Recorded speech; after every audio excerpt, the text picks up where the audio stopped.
Welcome to Rants TV. Hi guys, nandito po tayo ngayon sa EDSA TAF in Pasay City. Please samahan nyo po ako dito na mag-update sa Phase 1 EDSA Rehabilitation and Repairs. Ito po yung update natin today, March 28, 2026. Nandito po tayo last week at ito na po ang development niya. Ayan. Napantay na po dito ang asphalt overlaying. Ang kulang na lang po dito ay car lanes marking. Ayan lang po sa tapat natin ang Taft Avenue Busway Station.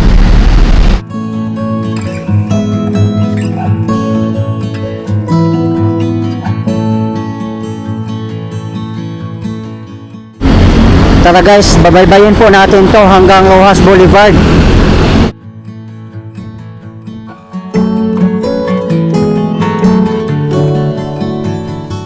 This is where your taxes go. Name of project, Asset Preservation Program, Preventive Maintenance, Primary Roads, Epifanio de los Santos Avenue or EDSA. Phase 1 location, from Rojas Boulevard in Pasay City up to Orense, Guadalupe in Makati City. Name of contractor, Redicon Trading and Construction Corporation. Construction started January 6, 2026. Contract completion date July 4, 2026. Contract cost 1,183,374,622.61 pesos. Implementing Office, DPWH National Capital Region. Sources of Fund, GAA-2025.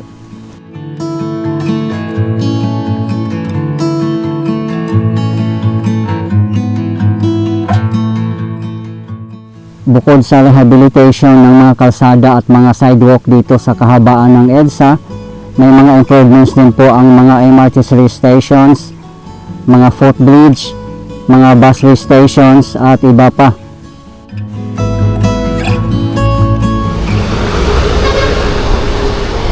Dito naman ay wala na po tayong makikita dito uneven surface, except lang po dito sa may bike lane.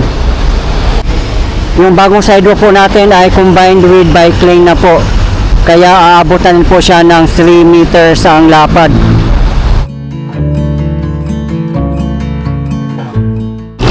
Layunin po ng ating pamahalaan na magiging walkable and pedestrian friendly ang mga sidewalk natin, especially dito sa kahabaan ng EDSA.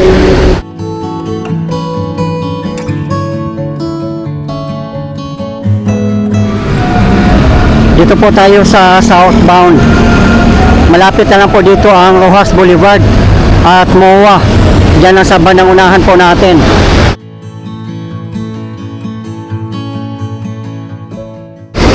For this rehabilitation po guys, hindi po kasama ang underground cabling. Kaya may mga obstructions pa rin po sa mga sidewalk natin. Katulad ng mga poste ng Meralco, poste ng mga ilaw, mga puno at mga halaman. Siguro sa mga susunod na mga rehabilitation, baka magkakaroon na rin po ng underground cabling system.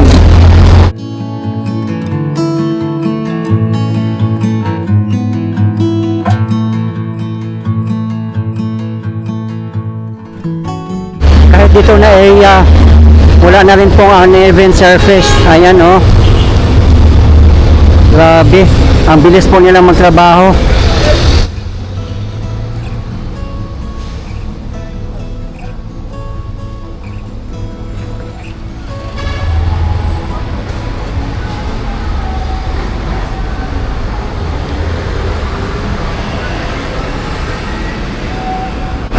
Yan, may railing naman po dito. Yung sira-sira na rin po.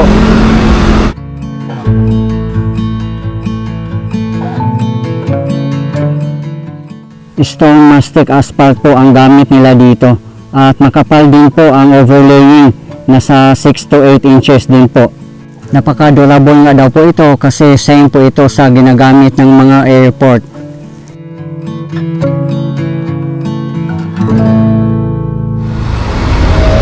Ayan po ay manhole ng MWSS sa water po.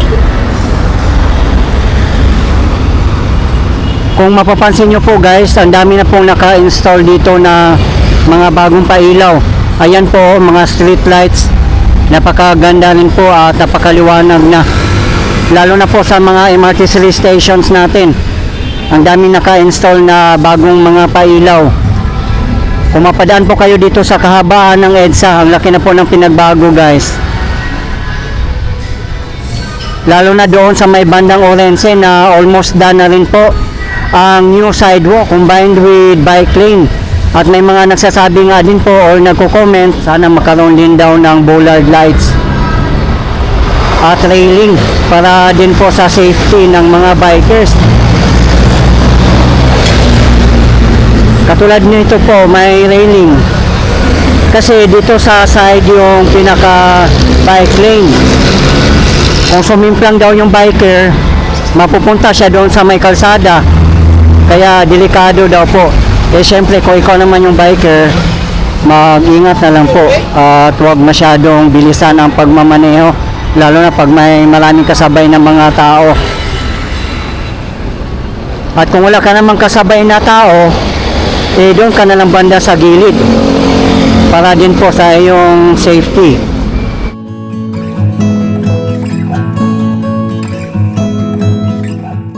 Dito naman na area ay wala pa ring markings ang mga car lanes.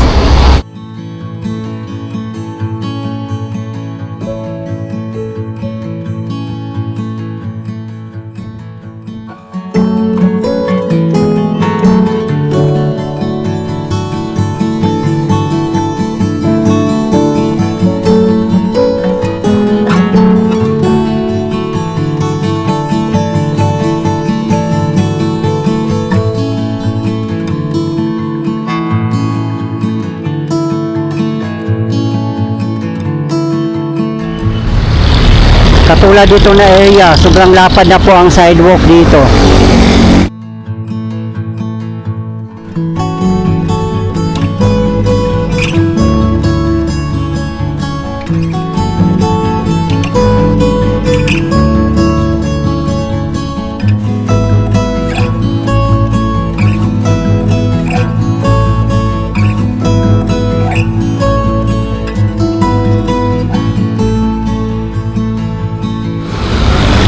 Yung sa nakikita ko lang po guys, no, marami din po kasi nagko-comment na sana tataniman daw ng mga puno para may lilim at para hindi mainitan masyado yung mga naglalakad sa mga sidewalk. Yung wala din ang problema pag mga puno, lalo na pag lumaki na siya, masisira din po yung flooring o yung sidewalk dahil po sa mga ugat ng mga puno.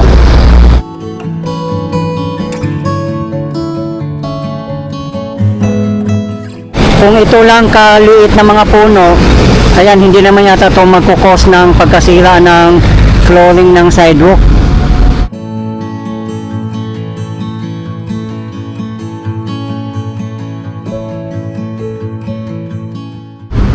Napakaganda dito na area, oh, masyadong malapad na ang sidewalk dito. Yung nga lang, marami ding mga obstructions.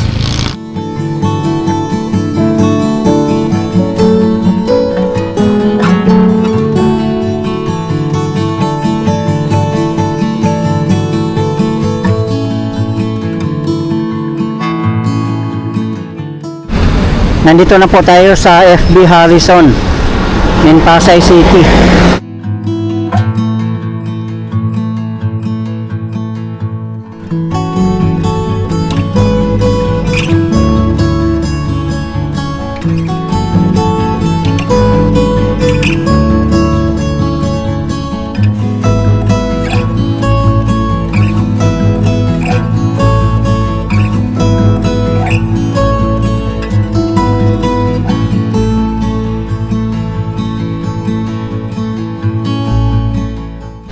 Mapapansin po natin dito ang mga motorist na napaka-smooth na po ang kanilang biyahe.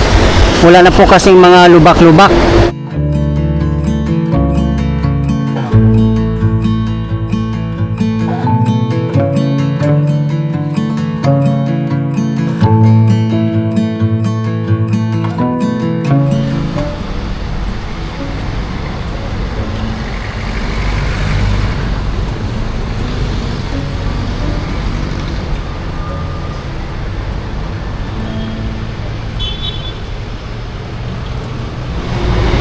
Nandito na po tayo sa taas ng FB Harrison Footbridge. Ayan guys, oh, tanaw na tanaw ko na po ang Roxas Boulevard, pati Mall of Asia or MOA.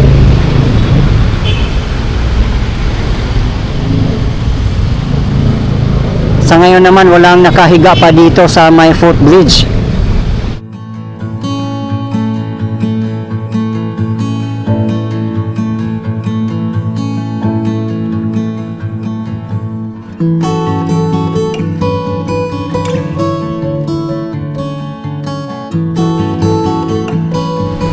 Yung mga sasakyan na po na to ay pa northbound.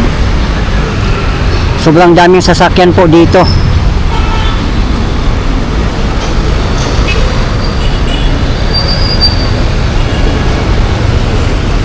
Ayan oh, bumper to bumper. Yung mapapansin nyo po sa mga hindi po nakakaalam, ito po yung exclusive lane para sa carousel buses. Kaya kung mag-bus po kayo along EDSA, ay mapabilis na po ang inyong mga biyahe. Hindi po katulad dati na talagang ang tagal nyo po makakarating sa inyong destination. Aside from that, meron na rin po silang designated busway stations.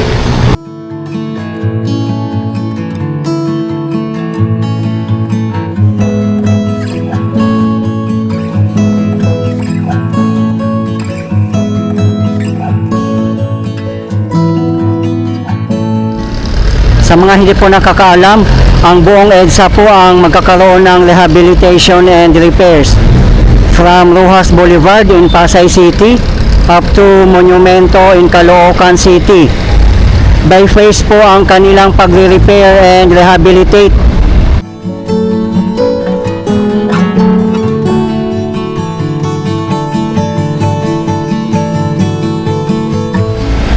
Ang inuuna po nila ay ang phase 1. Magsisimula po dito sa Roxas Boulevard in Pasay City up to Orense, Guadalupe in Makati City.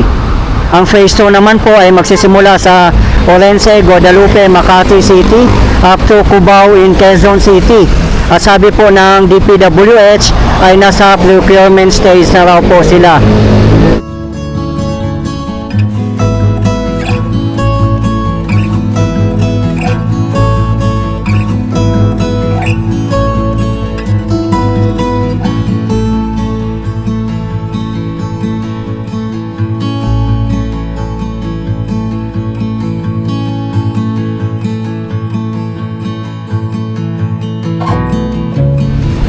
Grabe, kaliwat kanan po ang mga infrastructures natin, pati mga improvements dito sa Metro Manila. Kaya nakakatuwa po tingnan guys, no, at napakasarap sa feeling na ang dami pong mga pagbabago dito sa ating bansa. Kaya kudos po sa DPWH, DOTR, MMDA at PBBM admin at higit sa lahat ang SM Supermalls na isa sa mga katulong ng ating pamahalaan na pagagandahin ang ating bayan at paglago ng ating ekonomiya.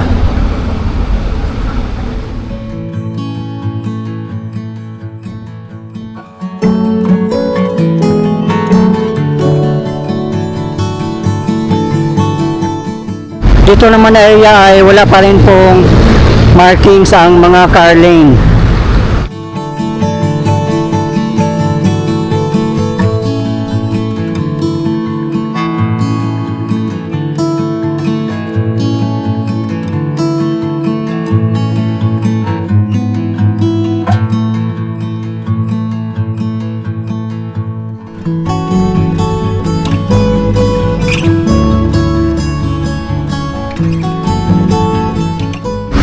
Oh my God, grabe, ang dami pong nakahiga dito guys, oh, nakakalungkot naman po tingnan.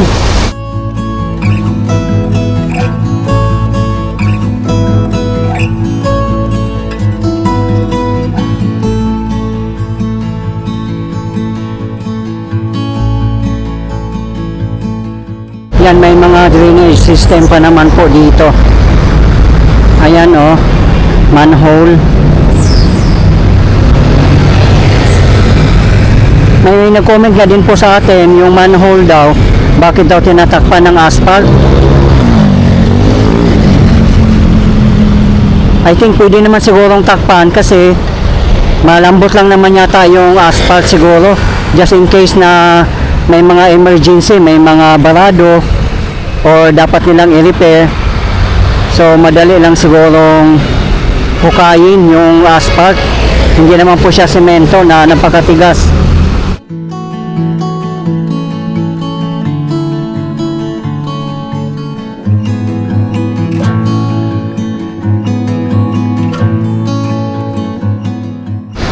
Ayan lang po sa tapat natin ang The Heritage Hotel.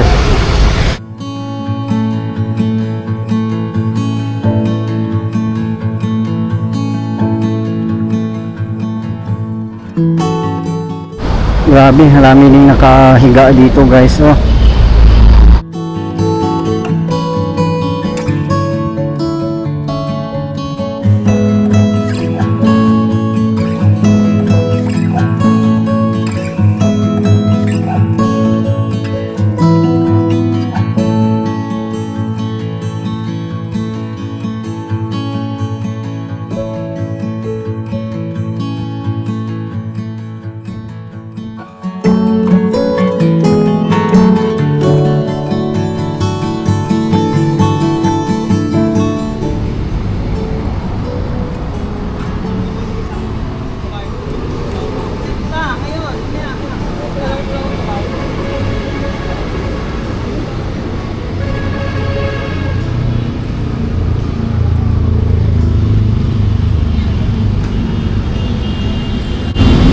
Time check 10:45 PM local time.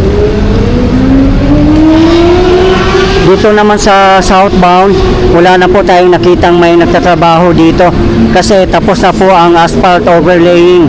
Ang gagawin na po nila dito ay mga markings ng mga car lanes at mga sidewalk. Ang trabaho po nila dito ay sa gabi from 10 PM up to 4 AM.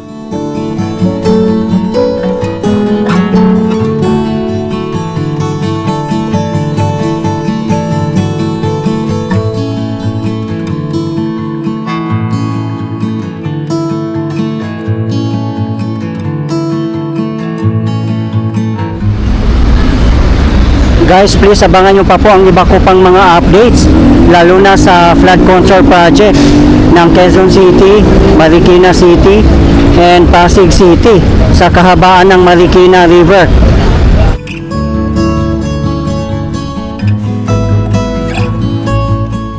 Dito na po tayo mismo sa Rojas Boulevard in Pasay City. Ayan po sa tapat natin ang tulay sa intersection ng EDSA and Rojas Boulevard. Dito po nag-end ang Phase 1 EDSA Rehabilitation and Repairs. Ayan po. Please abangan nyo po guys ang update ko po sa my northbound. Ayan po sa tapat natin.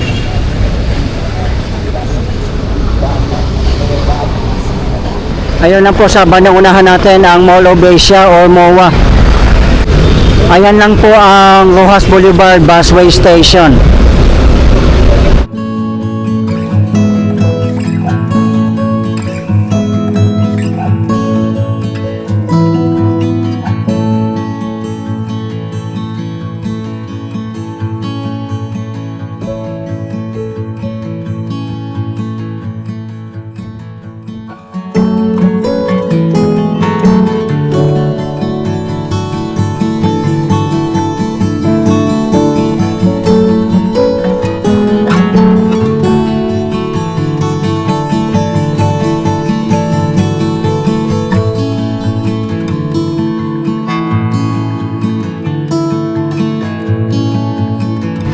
Dito po tayo ngayon sa Rojas Boulevard Footbridge. Ayan na po ang Rojas Boulevard Busway Station. Ayan guys, oh, ang lapit na po dito yung Mall of Asia or MOA.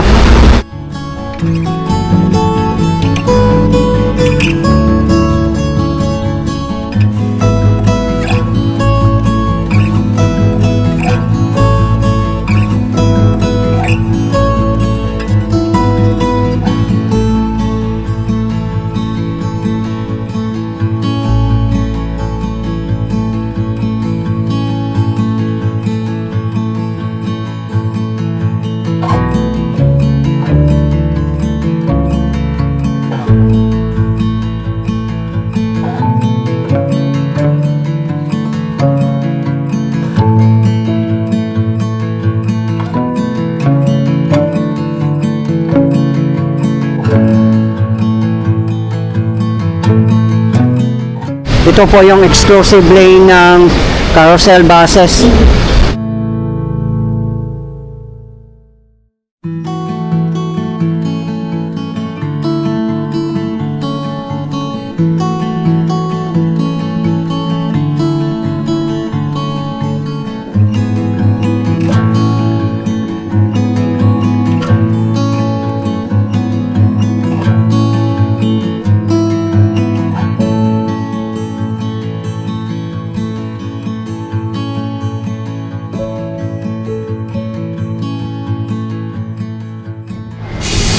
Dito po tayo ngayon sa Pasay Rotonda sa may footbridge.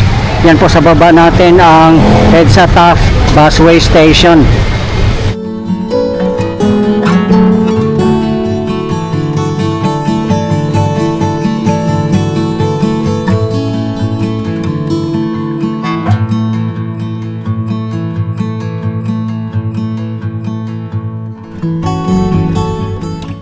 Maganda na rin po dito, wala ng mga vendors.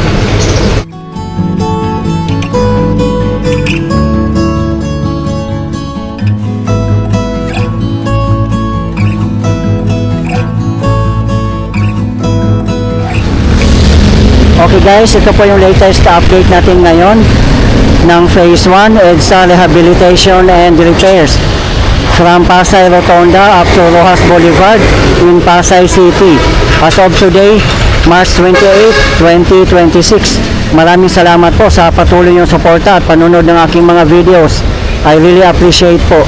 At hindi po ako magsasawang i-update kayo, lalong-lalo na po sa mga government infrastructures. Mabuhay ang Pilipinas! Okay guys, thank you for watching and keep safe everyone.